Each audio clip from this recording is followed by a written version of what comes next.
The next one that we're going to do, we're going to build another truss, but this truss is going to be a little bit different. The top chord of the truss is going to be bowed, so it's going to be an arc. And so the fact that that top chord is going to be an arc changes the way that we have to build the truss in Dynamo. And so what I'm going to do is show you what has to change in order to create a truss that has a bowed side to it. So in the beginning, some of this is going to be the same. We're going to establish the height of the truss, but in this case, we need to establish the height of the truss in the middle and then the length of the truss. So those are going to be sliders. And so this one is going to be the height of truss at middle, because remember the top is going to be curved. So that's going to establish the overall height. And then the other slider is going to be the length of truss.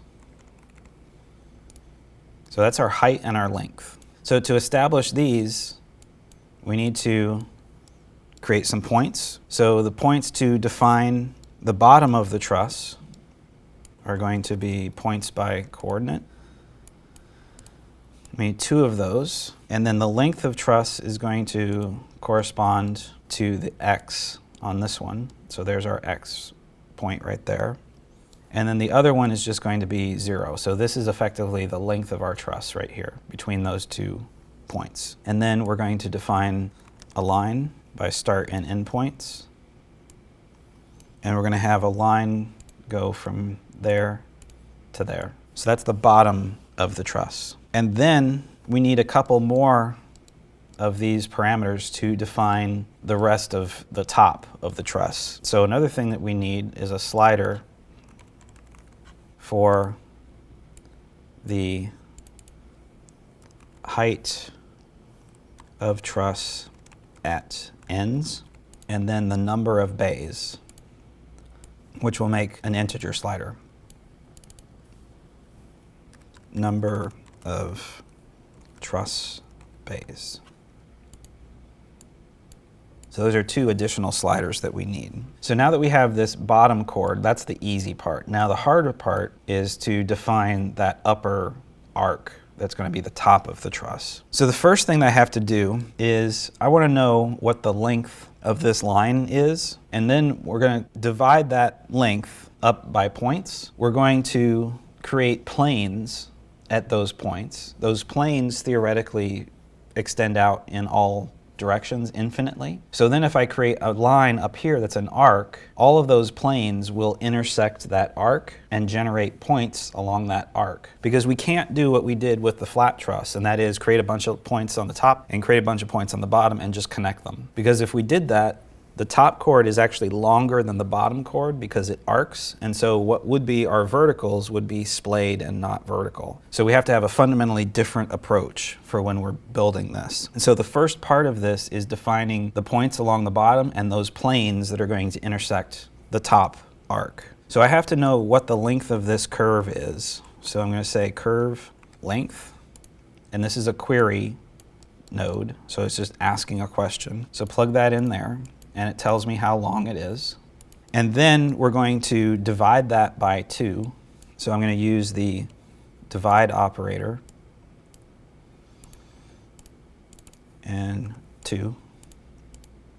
So that gives us a midpoint, and then we're going to place a point on that midpoint. So we'll say point by coordinates, x, y, z. This plugs into our x coordinate, and then the height of truss at middle plugs into our z. Now obviously that's way too high, so let's lower that down. But now we've got that midpoint right in the middle of the truss, right where we want it. So that's the first point of the arc that we need to create. The rest of it's going to be down here. And so we're going to take these 2 points right here, create a list, and translate those up so that we have points there. Then we'll have the arc, and then we'll generate the planes. So now I'm going to create a list of these 2 points.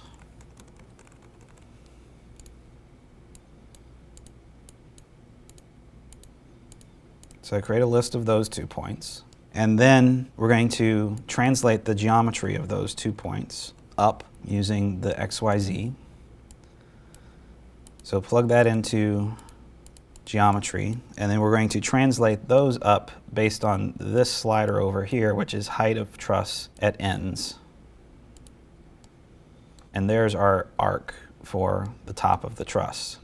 So now we have those 3 points. So what I'm going to do now is I need these 3 points to be in a specific order. But now I've got these 2 in a list, and I've got this one up here in a separate location. Well, if I put these together in a list right now, I'm going to get these 2 points, and then this one is the third, and the arc is going to look really bizarre. So I need to reorder the points to get them in the proper order, 1, 2, 3, instead of 1, 2, 3, going that way. So we're going to use the list get item at index,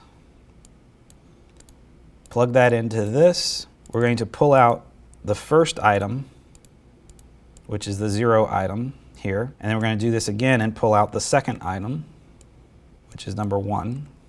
And now I can put these 3 points into the arc node in the order that they need to be. So this is actually going to be the second point because that's the one in the middle. So this one's the first, this is the second, and this is the third. And there's my arc. Now that I have the arc and the straight line, we're going to build the vertical members. But this goes back to that idea of creating the planes first. So what I have to do is generate a bunch of points along this bottom curve. So we'll use the curve plane at parameter, not point at parameter. We're creating planes at that parameter. This curve plugs in all the way back here to the beginning, which is our bottom curve, which is right here. So plug that in back there. And then our parameter is going to be going back to this, which is going to be a code block, and it's going to say 0.1, so full length of the line, #hashtag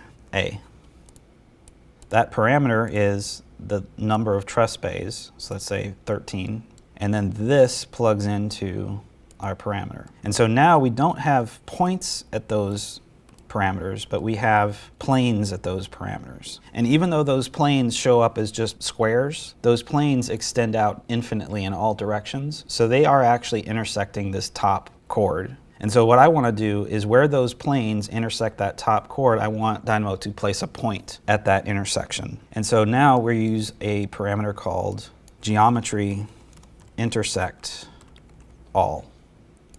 So what this is doing is taking 2 pieces of geometry and saying intersect all of this. Wherever they intersect, it generates a point. And so in this case, our entity, which is this, is our arc. And our geometry in this case are all of the planes. And you can see that once I do that, it generates a point along that arc. Now I also, in addition to these planes, need points where those planes are. So all that we have to do in that case is I'm actually going to slide this way over here because it's more needed over here. And we just use a point at parameter on a curve, and we add points along the bottom curve as well. And so now we have points on both the top and the bottom. And then the rest of this definition is essentially the same thing that we did with the other truss. At this point, it's essentially the same thing. So rather than going through all of that again, because it is just repeating what we did on the last truss, I'm actually going to go ahead and close this and open up the finished version of this, which you will have access to through the website as well. It's under constructions, and it's this bow truss. And here's what the completed one looks like. So I ended right here, but you can see the rest of this is just creating the vertical members, which is what we did in the previous truss, and then creating the diagonals, which is the same thing that we did. And then this creates the Revit elements, which is also using round members in this case. And then when I click run, you'll see that it creates the truss. There it is. I forgot to delete the other one, but it looks like we have a problem here with this guy. Oh, this one has to be a spline. So this is not in this file. it's two separate families. So I'm actually going to close that and open up another Revit file that has the families that we need. And it should be under constructions, bow truss. And because that top chord is curving, what it needs to be is round member spline. I think I have them reversed. Run. Yeah, it's not liking it. So I'm just going to focus on the other thing that I want to show you about this definition, and that is the fact that I've got these things in different colors. These are what are called groups. And so you can group things in your definition to identify what a collection of nodes actually does. So you can see these are the nodes that define the bottom chord. These are the nodes that define the top chord. And so it becomes very clear what nodes are doing what. And so to create a group, you just select those items, and then to add these two nodes back in, I just say add to group, and it creates the group. If I ungroup this and I want to put a new group back in, I just select all those items and say create group. Clear in the corner, give that a title, call it adaptive components, and then I can change the font size so that it's actually readable. And then you can also change the color if you wanted to. Now the groups impact the nodes in absolutely no way. They don't change the way that the nodes work or anything like that. It's purely just an organizational tool for yourself. The other thing about this definition here is that I've added a bunch of notes. These are not nodes, these are just notes that add extra information. And so all of these definitions that will be on the website for you to look through are fully annotated like this. They're grouped and they're fully annotated. So you can walk through these definitions, read the notes. It explains, okay, points to define bottom truss. That's what this is doing. This is the line for the bottom truss. It says collect endpoints for bottom chord and offset to define endpoints for top chord. So it's just an explanation of what these nodes here are actually doing. And they're come in really handy because a lot of times you'll forget what you did or how you set things up. And so if you add nodes to these things, it can help you remember what is doing what and why you set it up the way that you set it up. And that's how you can create constructions in Revit.